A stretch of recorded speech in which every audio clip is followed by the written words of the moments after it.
Ikdienas viņi ir starp mums, bet tikai retais nojauš, cik daudz un dažādu talantu ir šajos bērnos un cik daudz darba jāieliek, lai gluži kā pumpuri pavasarī viņi atvērtos uz festivālu nāc līdzās skatuves. Antons un Renāta savus skatītājus neredz, bet dziesmu un mūziku viņi ļoti mīl. Un es jau Jelgavā piedalos, jau nāc līdzās festivālā 6. gadu jau. Bet kaut kas mainās? Jā, protams.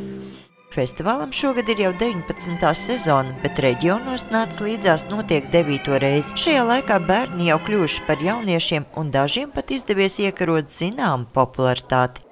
Īstenībā bez nāc līdzās patiesībā es nevarētu iedomāties savu māksliniecisko dzīvi, jo tieši šīs festivāls deva man iespēju, un arī citiem jauniešiem ar īpašām vajadzībām deva iespēju izpausties un dzīvot mākslā un uzstāties un dāvāt gan sev, gan citiem prieku.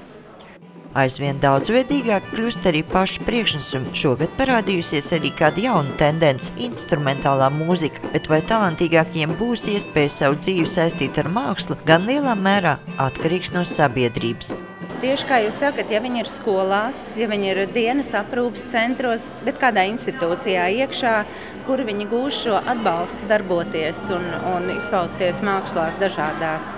Bet ja viņi paliek, teiksim, vieni paši, tad mēs ļoti labi zinām, varbūt ir tikai daži kultūras nami un centri, kuri ir gatavi fiziski uzņemt, teiksim, gan cilvēkus ratiņkrēslos un arī mentāli gatavi pieņemt savā pulkā šos cilvēkus. Bet tas nav tikai Latvijā.